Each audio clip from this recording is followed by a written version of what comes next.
რატომ არის უნივერსალურად საუკეთესო კვება ჩვილებისთვის და პრაქტიკული რჩევები?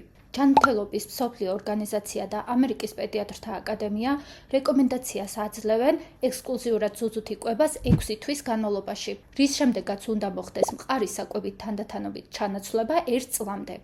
ამის შემდგომ ზუზუთი კვების გაგრძელება დედის და ბავშვის სურვილის შესაბამისად ხდება.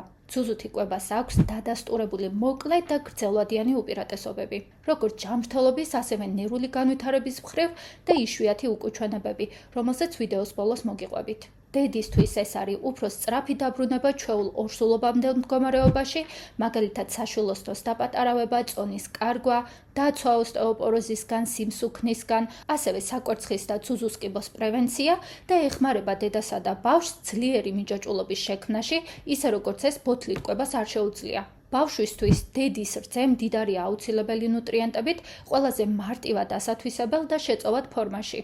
შეიცავს ანტისხეულებს, თეთრუჯრედებს, რომელიც იცავენ ბავშვს ინფექციებისგან.